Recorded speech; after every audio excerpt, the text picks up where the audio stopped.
O amor, para Santo Tomás de Aquino, que é o maior teólogo da Igreja Católica, é uma paixão. Paixão, por definição, é aquilo que a gente sofre, entre aspas, por ação de outrem. Ou seja, eu sou objeto passivo da ação de outrem. Às vezes, nem há alguma ação pontualmente, como é o caso, por exemplo, da tristeza que eu sinto ao ver um mendigo estirado numa calçada. A tristeza é uma paixão. Então as paixões acontecem. Olhei para o mendigo e fiquei triste. Agora, nós é que vamos dirigir através da inteligência e, sobretudo, através do amor, as nossas paixões, para que sejamos protagonistas das nossas respectivas histórias, para que não sejamos vítimas da sociedade, em outras palavras, da ação dos outros, vítimas da vida. Isso é o que é próprio dos santos: controlar as paixões. Então, a paixão do amor ocasiona um movimento na alma. E esse movimento se opera em função do desejo do intelecto. Por isso, o intelecto tem que estar bem alimentado.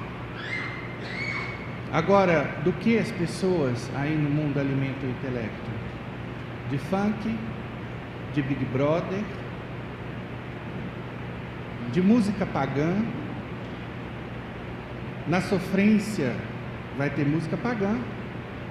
Não estou dizendo que toda sofrência é pagã, eu nem escuto esse tipo de ritmo, para ser sincero, mas muitas que a gente vê levam a quê? A vitimismo, a paixões desordenadas. Então, o católico tem que escolher aquilo que ele vê, aquilo que ele ouve, aquilo que ele lê. E está cheio de católico mundano, está cheio de católico pagão.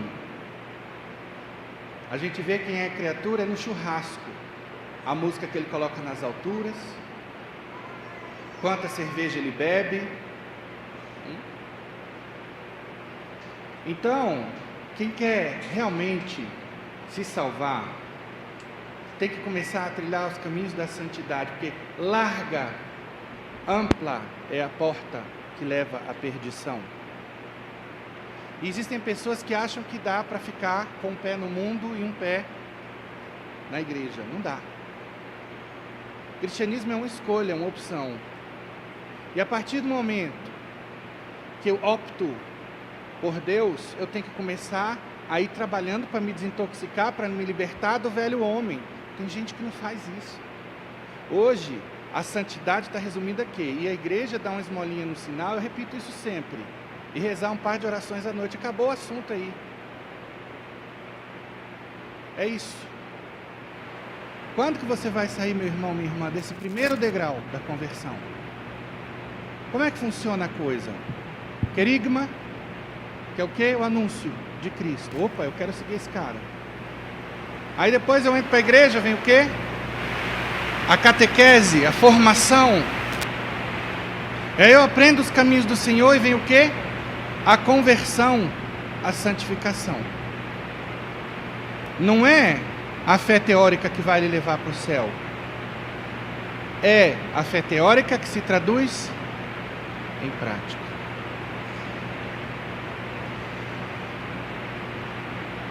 Então,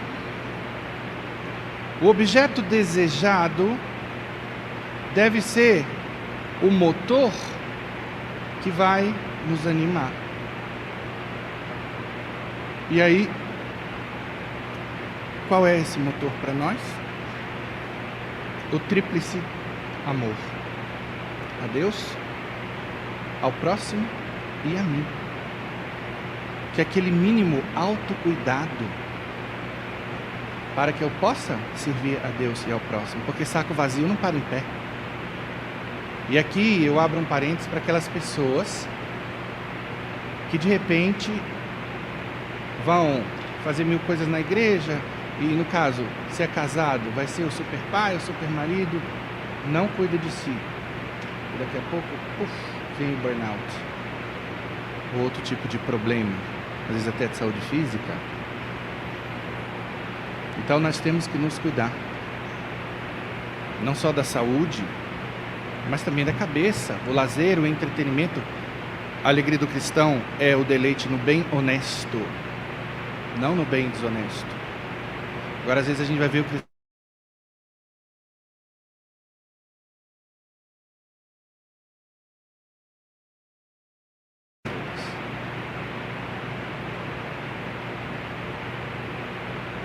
embriagar-se é pecado mortal no catolicismo. Santo Agostinho, na obra Cidade de Deus, ensina: 2 amores fundaram 2 cidades, a saber, o amor próprio fundou a cidade terrena, desprezando a Deus. O amor a Deus fundou a cidade celestial, desprezando a si próprio. Gloria-se a primeira em si mesma e a segunda em Deus. O que é próprio da santidade é exatamente isso. Eu vou cada vez mais no sentido de Deus e do outro, com aquele mínimo, bem mínimo, autocuidado, que vai ser fonte de um equilíbrio enquanto pessoa. A filosofia cristã reflete repetidas vezes sobre o amor de concupiscência, que é o amor de desejo, o amor aos bens deste mundo. É um amor, portanto, sensual. Sensual na medida em que ele brota dos sentidos. Existe uma parte da Suma Teológica em que Santo Tomás fala sobre a ordem das paixões, mais especificamente na questão 25. E ele ensina que o amor, desejando ardentemente possuir o seu objeto, é desejo. Quando, porém, já o possui e o goza, é alegria. Santo Tomás afirma que o amor é a primeira das paixões do apetite chamado concupiscível, que é esse apetite de desejo. Pois quando o objeto amado já é possuído, ele se torna uma fonte de prazer. O amor é fonte de prazer e é fonte de saúde também. Leia o livro do Dr. Marco Aurélio Dias da Silva, Quem ama não adoece. Porém, quando ainda está distante, o sentimento que existe é o de desejo ou de concupiscência. E Santo Agostinho diz que sente-se mais o amor quando é produzido pela carência. E aqui eu quero fazer um parêntese, porque quantas vezes a gente não pega a filha ou filho magoado com a mãe ou com o pai? Por quê? Ah, ela não me ama. Bom, em primeiro lugar, cuidado com esse negócio de ela não me ama, porque cada um demonstra o amor através de um código seu próprio.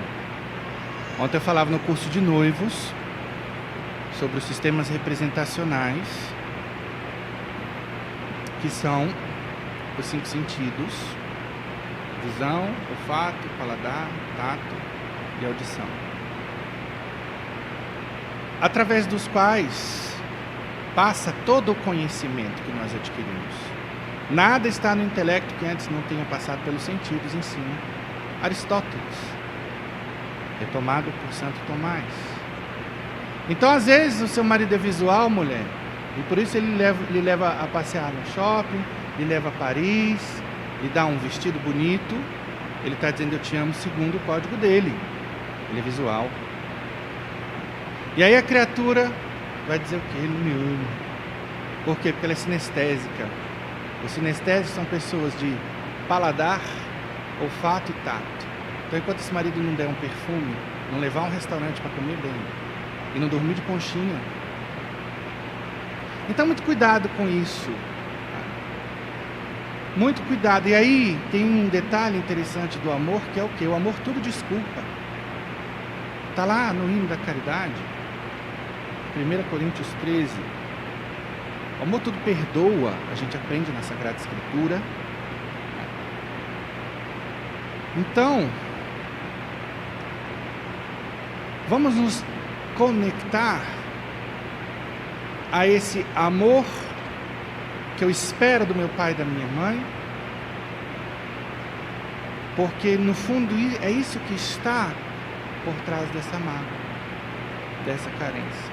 A gente precisa aprender a viver a vida pelo lado positivo, mas quantas pessoas não focam só no negativo?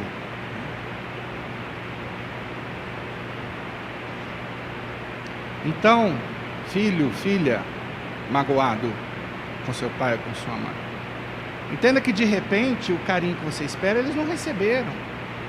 Quem de vocês já se sentou para saber a história afetiva do seu pai ou da sua mãe? De repente não recebia um beijo, abraço, nem nada. Aquele pai que veio da roça, que tinha que ajudar a família, enfim. Mas que teve um pai bom, honesto, que ensinou princípios. E aí a gente fica na vida magoadinho, em função de quê? Das nossas expectativas não correspondidas, nossas frustrações. E aí vai ficar doente. Tá bom. E a solução da saúde é tão simples. Doutor Marco Aurélio Dias da Silva. Quem ama não adoece. A saúde psicológica também. Quem ama vai ter plena saúde psicológica. Por quê? Porque vai aprender a se adaptar às várias situações da vida. Tem um coração misericordioso que tudo perdoa. Não vai ter nunca mágoa, ressentimento de ninguém. E qual é o grande problema nas relações humanas? É exatamente isso. A gente se frustra, a gente se chateia, se magoa. Porque a nossa natureza é caída. E aí imagina que maravilha. Você não ter mais problema com ninguém. Ah, padre, mas isso nunca vai existir. De fato, nunca vai existir porque as pessoas são problemáticas. Não estou dizendo que você não vai ter inimigos, vai ter sempre. Jesus teve. Todos nós vamos ter. Não espere jamais ser admirado, aplaudido, amado, que isso não vai acontecer, Alice. Nessa vida, não. Acorda. Agora, eu posso controlar o quê? Já que não posso controlar o sentimento do outro por mim. Não posso rachar a cabeça dele e mudar a ideia que ele tem da minha pessoa. Que pode ser de fato bastante injusta. Mas desde que o mundo é mundo, injustiças vão acontecer. O mais injustiçado foi esse aqui, ó, da Via Sacra. Então a grande loucura é eu querer controlar as chamadas variáveis incontroláveis. Que é a ideia que o outro faz de mim, o conceito que ele tem de mim, o que ele sente por mim. Então vamos botar o pezinho no chão? Vamos pousar no planeta Terra? O que você pode controlar? O que, Cauã? Além do controle do joguinho. O que a gente pode controlar?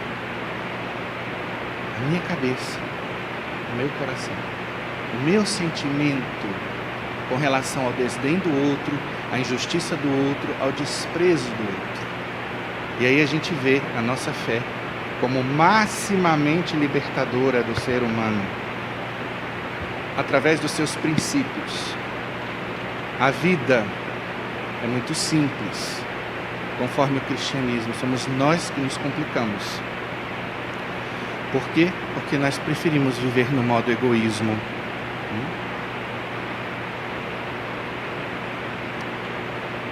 O que diz Mateus 7,12? Tudo o que quereis que os homens vos façam, fazei-o vós a eles. Esta é a lei e os profetas. Então a criatura magoadinha. Olha, eu sou ruim, viu, na pregação. Eu gosto de tocar o dedo na ferida e rodar. Mas é para você crescer. Essa pessoa aqui. Hoje a gente tem a geração mimimi. Magoadinha, sensível, até o Cauã tá rindo aqui, ó. A pessoa fica chateada. Ouve uma homilia dessa, a carapuça serve, não pisa nunca mais na igreja. Você vai fazer isso sempre, com qualquer padre, qualquer pessoa, psicólogo, seu marido. Você vai viver na fuga e na ilusão de um mundo perfeito. Hello!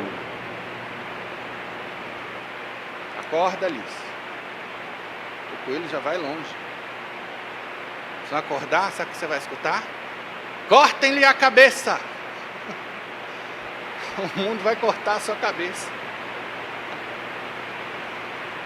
Então é simples. Ao invés de ficar reclamando, minha mãe me beija, minha mãe me abraça, começa a beijar essa mulher, abraçar essa mulher. Água mole em pedra dura, tanto bate, molha tudo. A ideia não é furar, é molhar tudo. É isso aí, é muito simples. Ai, meu marido não me dá presente. Pá, deixa esse cara de presente. Todo mundo tem um senso de justiça. Pode ser que num primeiro momento ele não dê nada, num segundo momento nada, no terceiro momento nada. Dali a pouco ele vai começar. Se não começar, dê assim mesmo. Dê pelo prazer de dar. Pelo prazer de saber que você é uma pessoa que tem consideração para com os outros. Que o seu amor é atento. Isso deve nos fazer felizes. Quanto falso amor por aí.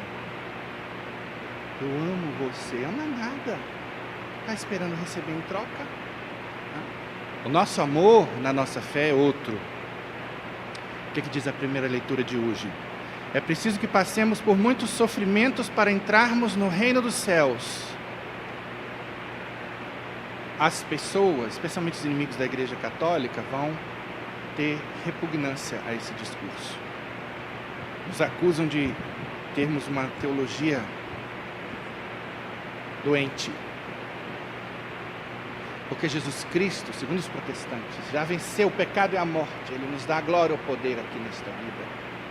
Temos que ser otimistas dentro dessa perspectiva do céu. Ah, é? Só contaram para vocês. Nós somos otimistas, temos a perspectiva do céu, sabemos que Jesus já venceu o pecado e a morte, porém, nós sabemos que no mundo dos homens, o sofrimento é inevitável por causa de quê? Por causa dessas decepções que a gente vai ter, por causa das frustrações, porque nós não conseguimos controlar o comportamento dos outros. Por causa de coisas que acontecem, sei lá, você está saindo daqui e bate com o carro, e aí, acabou o seu domingo. Então, isso são pequenos sofrimentos que fazem parte da vida. Agora, a pessoa bem resolvida, não preciso nem tanto ir para a teologia. Basta um bom cursinho de inteligência emocional, a pessoa vai falar, caramba, estraguei meu carro, mas não morri. Isso é inteligência emocional. Quando a pessoa tem fé, ela fala, Senhor, obrigado. Porque esse acidente poderia ter sido pior.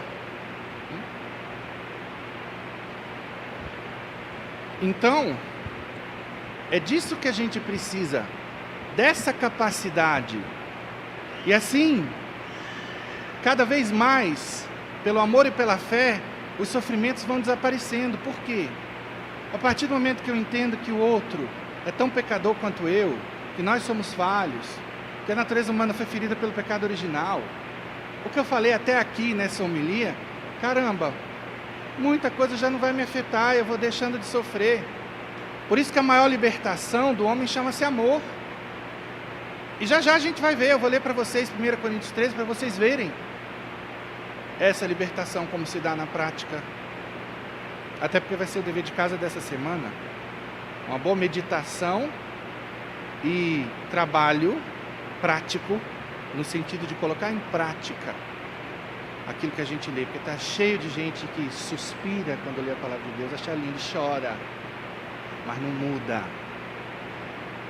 A palavra tem que nos transformar, senão nós somos admiradores de Jesus, nós somos discípulos de Jesus. A igreja precisa de discípulos. Quem são os verdadeiros discípulos? Os santos. E santo não é só quem está na glória, santo é quem está lutando, quem está dando duro no próprio couro, para poder ser sal da terra e luz do mundo. A igreja está cheia de bibelô, de bonequinho e bonequinha, gente que Muitas vezes está ali muito mais pela fachada, pelo status, sei lá, por qual motivo. A gente já vai ver isso também. Então esses sofrimentos fazem parte da vida. O pobre do bebê aqui até gritou. Ele quer o peito, ele tá. E o padre está demorando. Olha aí, faz parte. A vida é isso. Os sofrimentos, então, são as contrariedades. Que, vamos lá, tem coisa que a gente pode ir lá e mudar. E o que eu não puder mudar, eu aceito. Simples assim. Não tem como ser diferente. Agora as pessoas se iludem. O que elas querem? Ir na missa de cura e libertação. E aquela missa, e aí balança o folheto, canta alto. E aí vem o padre, faz aquela oração. A pessoa espera, que aquela missa acabe com os problemas. Não vai acabar. De repente, no primeiro momento, tem um efeito psicológico. Quando a pessoa está achando, não, eu fui na missa poderosa, ela começa a ficar cega para aquilo que ela notaria se não tivesse sido essa missa, porque ela quer que essa missa tenha dado certo, que aquela bênção tenha espantado todos os problemas. Ela não quer enxergar a realidade. Muita gente hoje está querendo o milagre do Prozac, da sertralina. Isso é típico do homem picado pelo pecado original e que vive no mundo da lua. Deus que te criou sem ti não vai te salvar sem ti. Ponha isso na sua cabeça. Eu já botei na minha. Se eu não cooperar, Deus não vai me salvar. A gente tem que fazer a nossa parte. E aí, o sofrimento é justamente a luta. É o duro que eu tenho que dar no meu couro para eu ir mudando. E assim, aos pouquinhos, a gente vai evoluindo.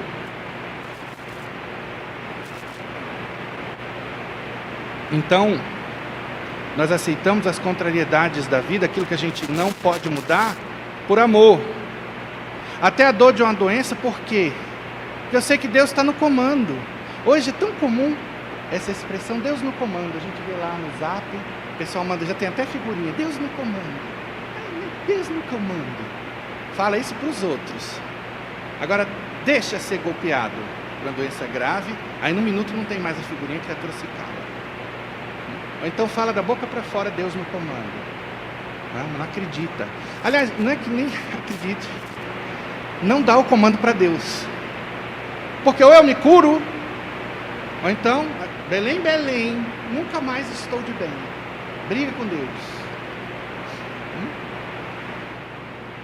Quem tem fé, sabe, se a cura for melhor para mim, Deus vai me curar.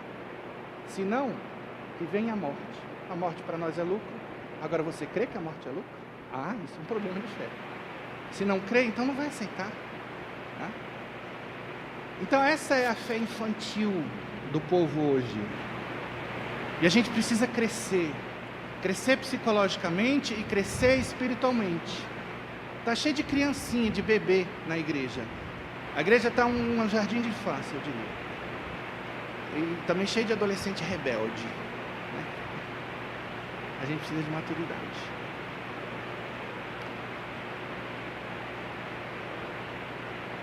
Então, quando eu creio e espero o que diz a segunda leitura de hoje, pega aí Apocalipse 21, 3 a 4. O que diz?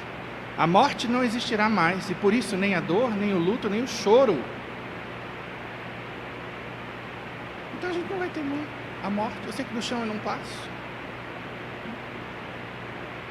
Inclusive, um dos exercícios que eu passei no curso de noivos, no primeiro dia, foi o seguinte, eu disse, imagine a sua noiva, como eu tenho casais também, a sua esposa, no leito de morte. O que você gostaria de dizer para ela? E depois eu fiz a inversão, imagine você morrendo, o que você diria para sua esposa, sei lá, para sua noiva, se não casou ainda? Diante da perspectiva da morte, os problemas humanos perdem a sua força, completamente. Por isso, a igreja sábia, movida pelo Espírito Santo, nos convida nas pessoas dos seus santos. Quantos deles? Santo Afonso Maria de Ligório, Santo Inácio de Loyola, a todo dia pensar na morte. E se eu não passar dessa noite, se eu morrer dormindo, eu estou preparado? Eu começo o meu dia já pensando em viver na graça, porque se a morte me pegar, eu estou preparado. Mas se a gente está no pecado, não está nem aí, está no mundo da lua. E depois quer a salvação. O Salmo de hoje, quando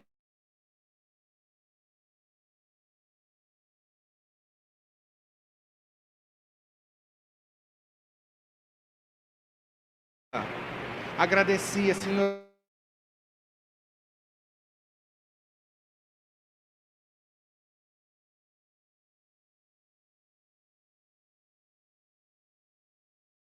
eis-me aqui, porque ela queria imitar maximamente nosso Senhor Jesus Cristo, que deu a sua vida.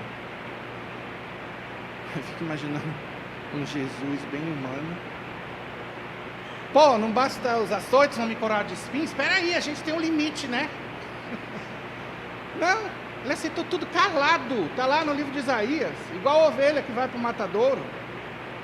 Caía. Espera aí, dá um tempo. Porra, estou sofrendo aqui. Espera aí, deixa eu descansar um pouquinho. Tá?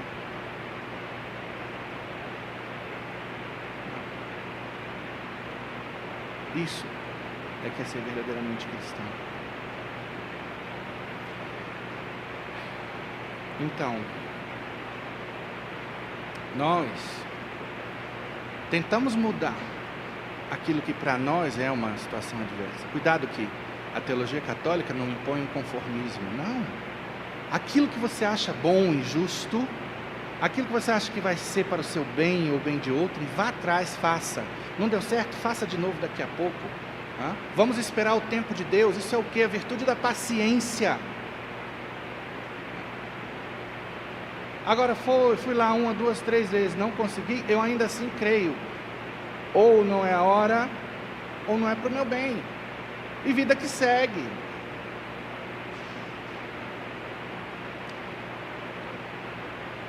Amor e perdão tem relação?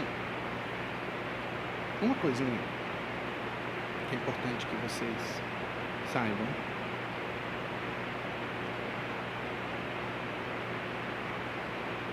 Perdão não existe na condição humana.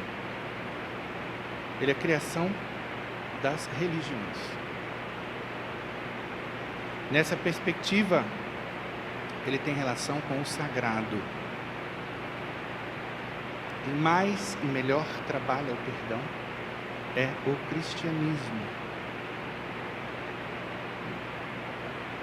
Por quê? Porque na nossa fé o perdão não tem limites. O sagrado para nós cristãos é Deus e Deus é amor. Então perdoar é amar.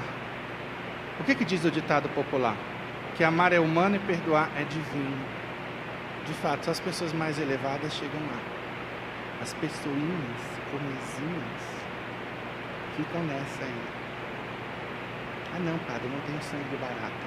Ainda bem que não. Que barata nem raciocina, ainda bem que seu sangue é humano. Então raciocine e veja que o melhor que você tem a fazer é perdoar. Não é porque o outro mereça, é porque você merece. Shakespeare já dizia: odiar é tomar veneno e esperar que o outro morra. Copiou? Quem está morrendo é você, alminha pequena. Eu bato, viu? Mas com o objetivo de provocar, de tirar o melhor de você. Por quê? Se sair da homilia magoadinho para o padre, não entendeu nada, não absorveu. Nenhum padre tem prazer, eu já falei e repito, em humilhar ninguém, rebaixar ninguém. Se a homilia dói, na realidade você levou a bofetada da sua soberba. Porque a sua humildade não está. Se você fica dizendo, e você, padre, inteligente, quer ver se você faz tudo isso? Ô, alminha pequena, fala sério. Eu vou prestar contas a Deus dos meus atos, o diácono dos dele, você dos seus, cada um cuide da sua vida. o seu caminho. Quão infeliz é essa criatura que fica olhando para os lados. Mas todo mundo chegar no horário eu chego. Se fizeram caridade eu faço. Se me perdoar eu perdoo, não. A caridade é proativa. A caridade anda com lenço no bolso, porque se o outro puder espirrar, toma aqui. É isso. A psicologia fala basicamente de 3 tipos de amor. O amor ágape, o amor filia e o amor eros. Na realidade, ela pegou isso da filosofia. Né? Vamos começar pelo amor eros. Esse é o amor de posse, que se materializa na atração pelo outro para satisfazer um desejo. O amor que sente falta de algo e quer ter a sua posse. Ao ser saciado, esse amor cessa. É um tipo de amor, mas é o mais ralé. Importante, esse amor eros é importante para a reprodução humana também. Vamos lá. Nós vamos falar de uma escada aqui. Okay? E vejam, todas essas realidades são divinas. Foram criadas por Deus. Atenção. O amor eros dentro do matrimônio é belo. Porque na sexualidade conjugal, o homem e a mulher vão dizer eu te amo com o corpo. E aí eles estão dizendo eu te amo perfeitamente. Esse amor é espiritual, é psicológico, agora ele será físico. Olha que bonito.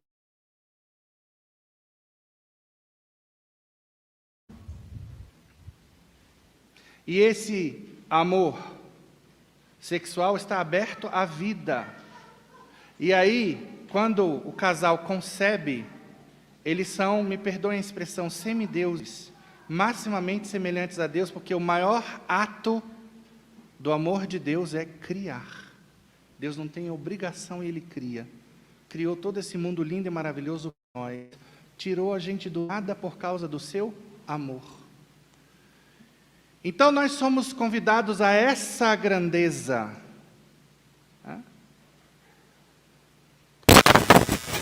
Qual é o próximo amor? O amor filia, que é o de amizade. Um sentimento de simpatia natural que temos por alguém. E aí, dentro desse amor, se reconhece também o amor storge, que é familiar.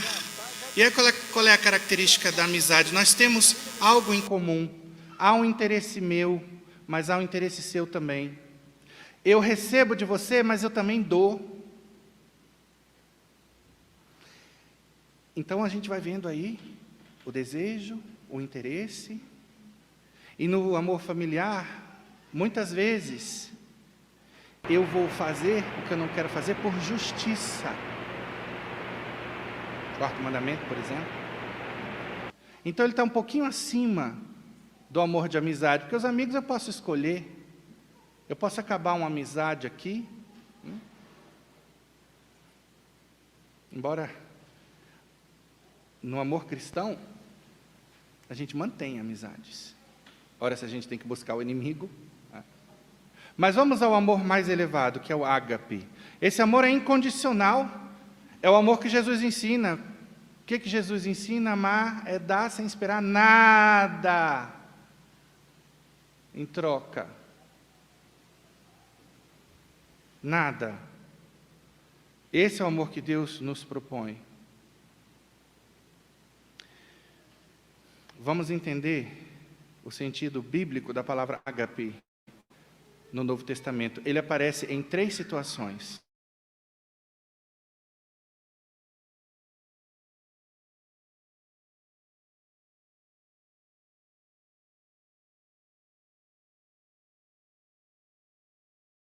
Com relação ao próximo.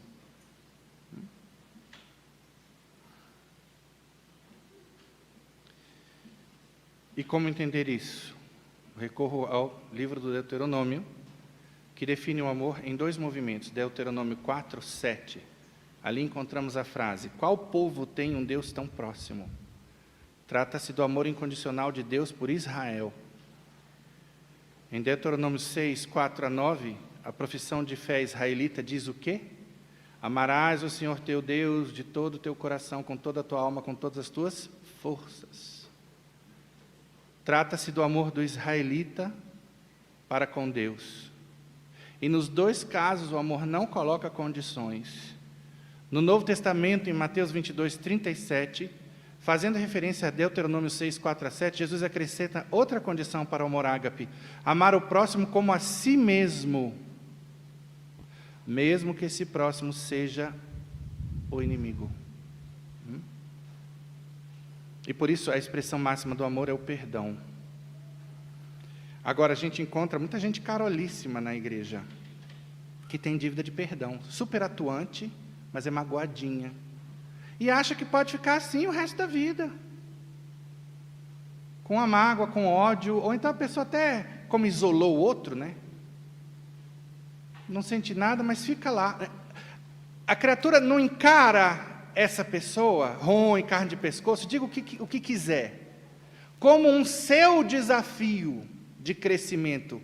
Não vê que a sua paciência é pouca, a sua humildade é pouca. Eu prefiro ficar me achando bom, me achando cara, por aquilo que de bom eu faço na igreja. A gente tem que tomar cuidado com isso, porque tem gente que gosta de elogio, de ser paparicado, de ser lembrado.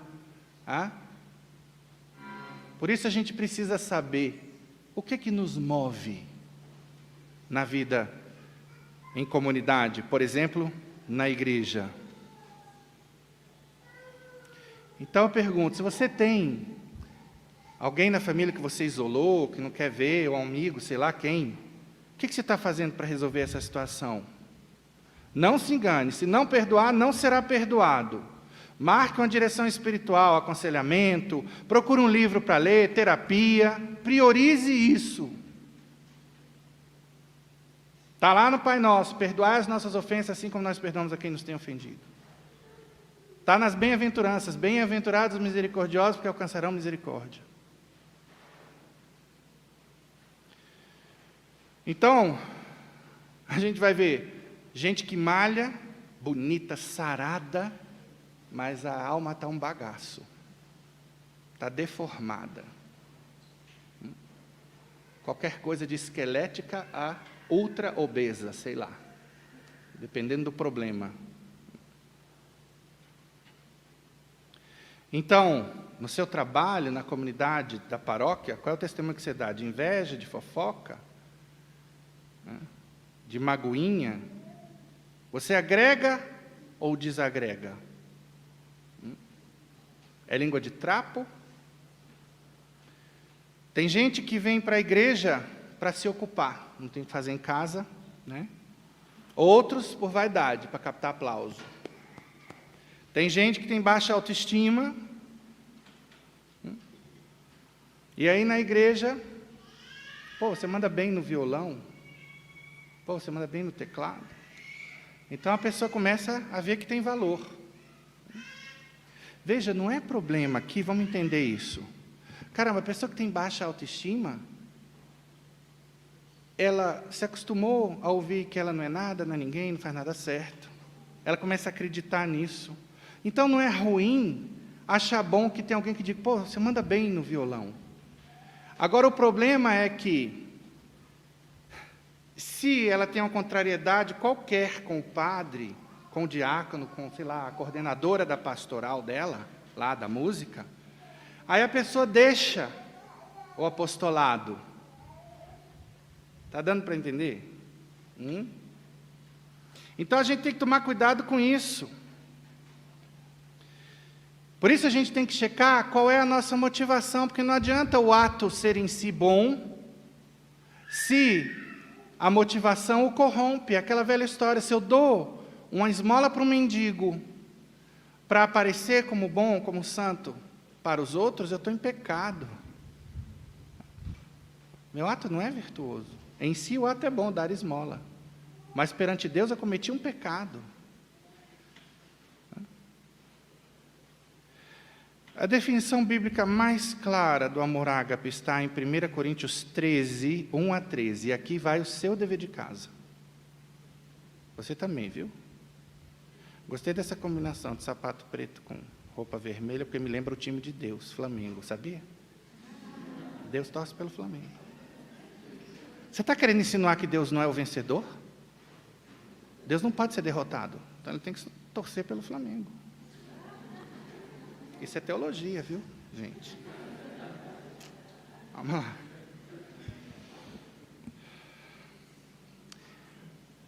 O que diz 1 Coríntios 13? Ainda que eu falasse as línguas dos homens e dos anjos, se não tivesse caridade, seria como bronze que soa, ou como símbolo que retine. Mesmo que eu tivesse o dom da profecia e conhecesse todos os mistérios e toda a ciência, mesmo que tivesse toda a fé a ponto de transportar montanhas, se não tivesse caridade, não seria nada. Ainda que eu distribuísse todos os meus bens em sustento dos pobres, ainda que entregasse o meu corpo para ser queimado, se não tivesse caridade, de nada valeria. Aí vem, e aqui está o dever de casa, como é que você vai fazer?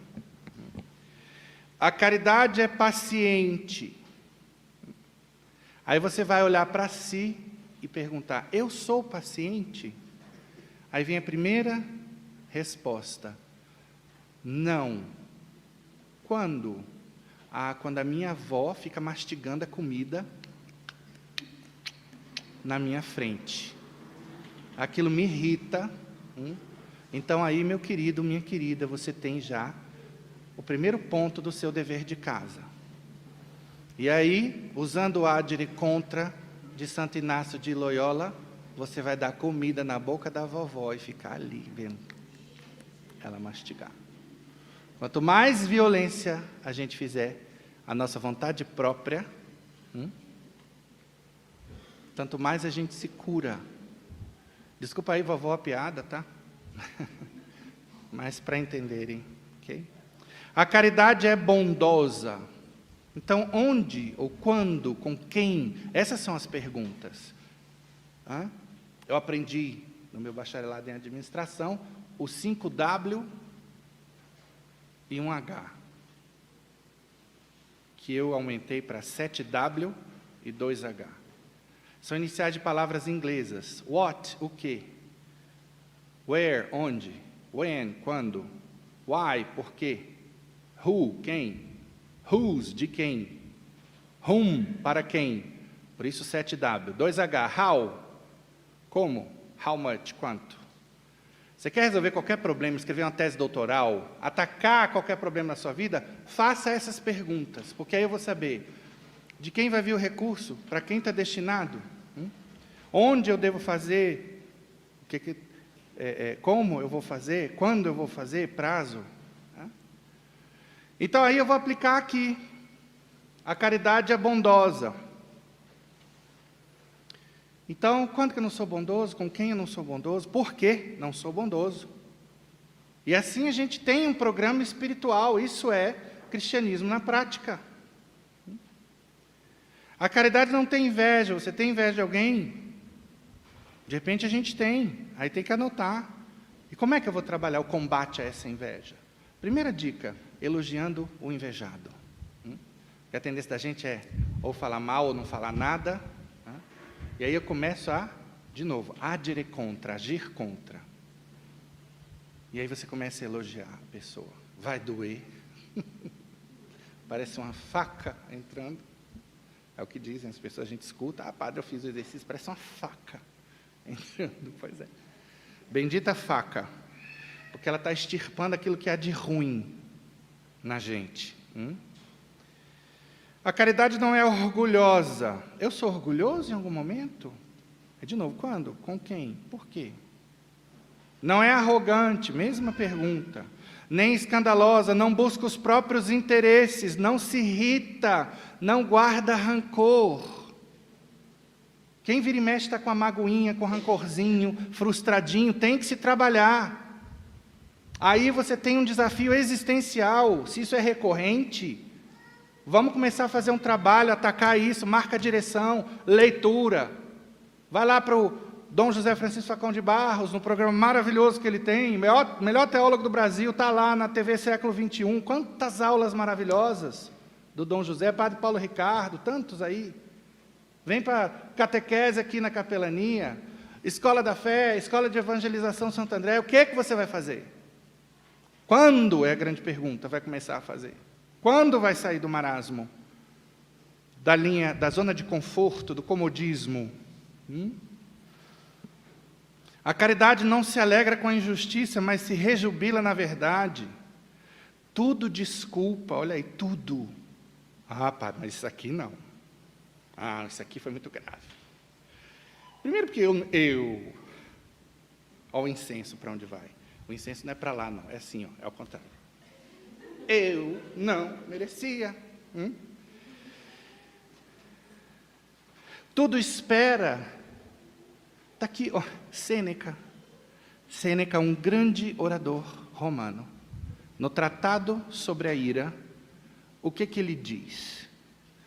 Bom, ele conta a história de um tal Védius Pólio, ricaço da comunidade lá, romana, que mandou jogar no Lago das Lampreias um empregado que escorregou, carregando taças caríssimas. As taças se quebraram todas. Aí ele deu um piti, usando o vocabulário nosso, e mandou matar o rapaz. Joga no Lago das Lampreias. E aí Sêneca diz o seguinte: no mundo fantástico de Védius Pólio, acidentes não acontecem, pessoas não escorregam, taças não se quebram. Qual é a grande solução? Ele diz, ser mais pessimista. Em que sentido? Não esperar tanto das pessoas, não esperar tanto da vida. Eu corrijo Sêneca, sejamos maximamente otimistas, porque o próprio princípio da presunção da inocência diz que as pessoas são boas e honestas até que se prove o contrário. Esperemos o melhor de cada um, trabalhemos para que cada um possa brilhar, né, na ladainha da humildade. O próprio, vamos lá, a inspiração da ladainha da humildade vem um pouco de São João, que fala que ele cresça e eu diminua. Então, nós vamos ser otimistas, mas realistas, eu não diria pessimistas. Realista é isso. Entender o seguinte: quem não tiver pecado, atire a primeira pedra. Ah, ele pecou, mas eu peco também. Ah, mas o pecado dele foi muito grave. Espera aí, e o teu? Aquele?